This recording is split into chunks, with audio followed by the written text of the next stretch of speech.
Ito po, magbigay lang po tayo ng reaction po dito ho sa nakakabahalang post, mga kabida, ni Attorney Harry Roque po sa kanyang Facebook page, mga kabida, kung saan po ay ibinunyag po niya, mga kabida, na meron daw hindi bababa sa 350 million pesos po na budget para ho sa perma lang, okay, dito sa impeachment laban ho kay Vice President Sara Duterte. So, kung totoo man po ito, naulit lang, mga kabida, yung nangyari po noong first impeachment complaint against the Vice President, noong 2025, nung panahon pa po, mga kabida, ni dating House Speaker Martin Romualdez. Although marami hong mga mababatas during that time na itinanggi po itong aligasyon po na meron pong perang inilabas para lang po sa perma ng impeachment po, laban ho sa Vice Presidente po ng Pilipinas, pero meron pong umamin po, mga kabida, na sila po ay napilitan lang po dahil ginipit po yung kanilang budget, sa kanilang distrito po, mga kabida. Okay? Ngayon, hindi po natin inaasahan po na may budget po na ilalabas, mga kabida, dahil unang-una po, nasa unang yugto lang po tayo sa 2026, Okay? Ang inaasahan po natin na magkaroon po ng budget siguro in the middle of the year. Kasi preparation po ng budget po yun para sa 2027, mga kabida. Pero ngayon, kung totoo man po ito, okay, grabe na talaga, mga kabida, okay? Ito, corruption ito Malinaw po na corruption kung totoo man po itong sinabi po ni Attorney Harry Roque, mga kabida.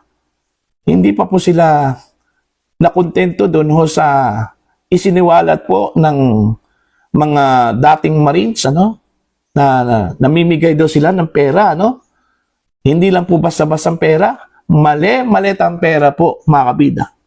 Okay, sa mga iba't ibang personalidad po, mga politiko. Okay, eto naman po ngayon, may nabasa tayo, may narinig tayo, na meron naman pong allocation, mga kabida, para lang po sa perma. Ganito na ba talaga ka-obsess ang House of Representatives, mga kabida? Para lang po i-impeach si Vice President Sara Duterte, Ito, babasahin ko lang po, ang post ni Attorney Harry Roque, po. Actually, sinare lang po niya itong post ng news ngayon. Alright? Pero yung post ng news ngayon po ay ginawa po niyang caption, mga kabida. Alright, ito po. Ang halaga ng perma ngayon sa impeachment ni Inday Sara Duterte ay hindi bababa sa 350 million pesos. Harry Roque. Ayun. So sa kanya nanggaling po itong balita, O I don't know kung balita ba ito o chismis ba ito, mga kabida. Itong hindi bababa sa 350 million daw yung budget para lang sa pirma. Bawat pirma po ito, mga kabida. Okay? Again, nakakabahala po ito at nakakalungkot.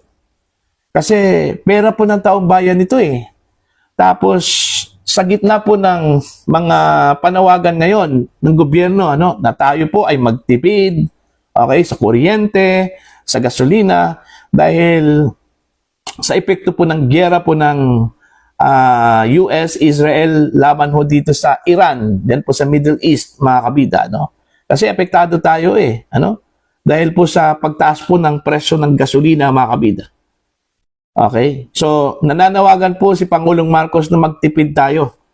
And yet, may ganitong balita po, may ganitong chismis, mga kabida, na naglaan po ng hindi bababa ng 350 million pesos po ang House of Representatives, para sa bawat pirma po dito sa impeachment against the Vice President, mga kabida.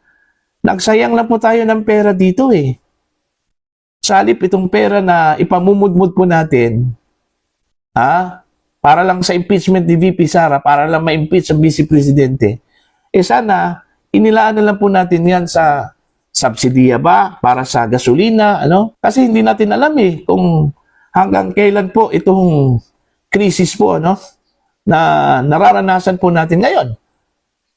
Nakaamba na po itong pagtaas po ng presyo ng gasolina by next week, ano? Nasa 20 plus yung increase. Mantakin mo yan, di ba? So, nakakalungkot talaga, ano? Nakakagalit. Okay? Ito hong ganitong balita po, ano, na mababasa po natin, mga kabida, ano po. Okay? Hindi nadadala itong mga mababatas po, ano, na nabuking na po sila noong unang impeachment complaint against Vice President Sara Duterte. Hanggang ngayon, inulit pa po. Kung totoo man po ito, ano, yung sinabi po ni Attorney Harry Roque, ano po, mga kabida. Diba? Ay, nako. Hindi ko na alam. Kaya nga, minsan, napatanong po ako sa sarili ko po, ang hirap ba talaga, no, na mahalin ang Pilipinas? Okay, mga kabida? Kasi, parang insensitive masyado itong mga opisyal po natin, ano? Okay, sa sitwasyon natin ngayon. Alright? Okay po sila kung magkaroon po tayo ng matinding krisis po, ano? Kasi marami po silang pera eh. Pwede po silang pumunta ng ibang bansa po makabida, no? Okay? Wala hong problema sa kanila po yung pera, no? Okay? Pero tayo, saan po tayo pupunta? Okay? Kung maubos na po yung pera po natin makabida, saan po tayo pupunta? Lumalaki na po yung utang natin. Nasa 18 trillion na po tayo ngayon, ano? Tapos may pera nga tayo. Tapos hinayaan lang po natin na iwaldas ito, ano? Mga kabida. Diba? May sense ba, ano? Itong isiniwalat po ni Attorney Harry Roque, ano po, mga kabida? Na naglaan po ng hindi bababa po ng 350 million pesos bawat pirma po sa impeachment ni Vice President Sara Duterte. Walang sense. Senseless po, mga kabida. Dahil unang-una po, tayo po ay nasa gitna po ng krisis ngayon. Tapos may nabasa tayo na ganito. Diba? Hindi ito pagtitipid. Extravagant ito, mga kabida, no? Katulad po sa ginawa po ng Malacanang. Anong ginawa po? Nagparty. Bago lang po, nananawagan po si Pangulong Marcos na magtipid. Ngayon, nagparty.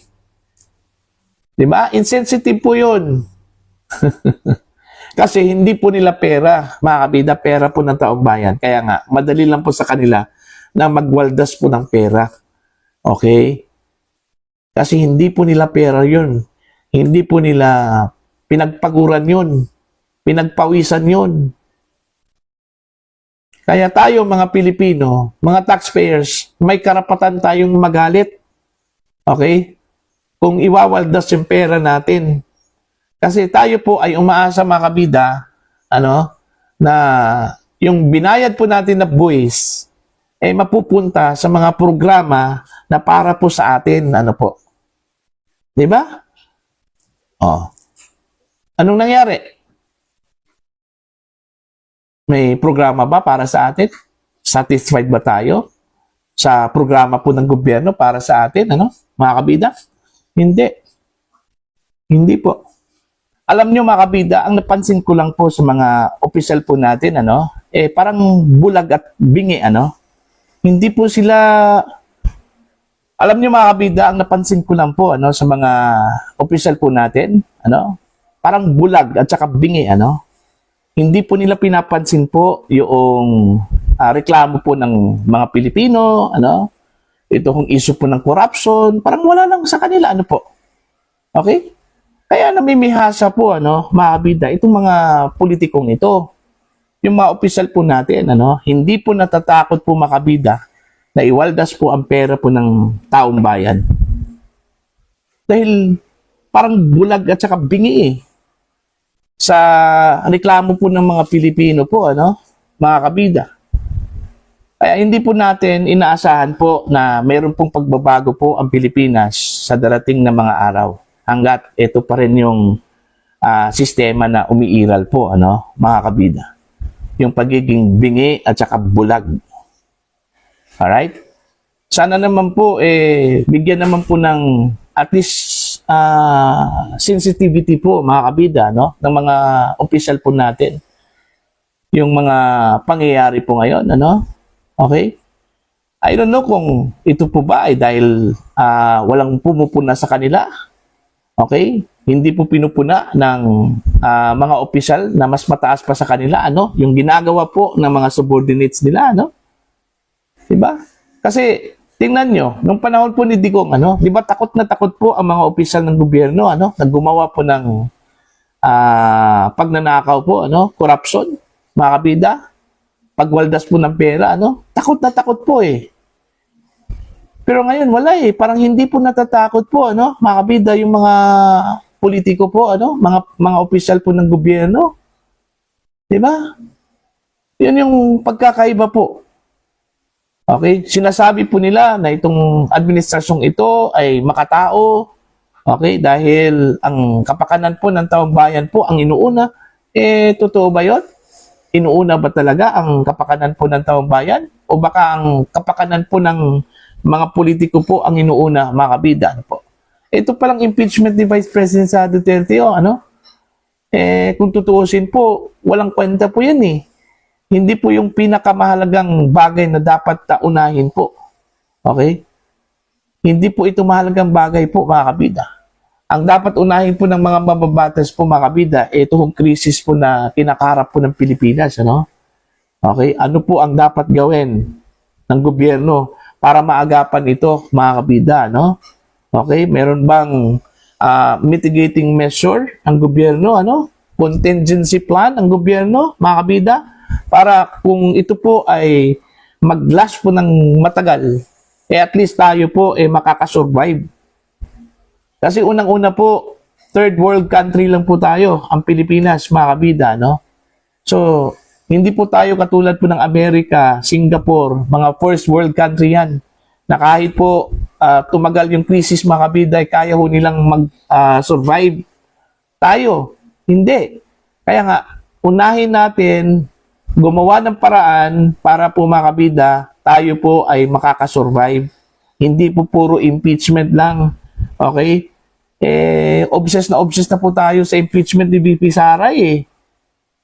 Di ba? Oh. Sa halip na magtipid po tayo, okay? Sa halip na ilaan po natin yung pera po natin sa importanteng mga programa po, ano, para sa taong bayan, wala, winawaldas po natin yan. Okay? Kasi again, hindi po tayo sensitive sa pera po dahil hindi po sa atin yun. Kasi kung sa atin yung pera, baka magdalawang isip po tayo na iwaldas yun, di ba? Pakabida. Ganun lang po yun. Okay? Para po sa inyo, ano po ang inyong opinion at pananaw po dito ho sa isiniwalat po, mga kabida, ni Attorney Harry Roque, ano, na hindi po pababa sa 350 million pesos daw yung inilaan na budget para lang po sa isang pirma, mga kabida, para sa impeachment against Vice President Sara Duterte. Ano?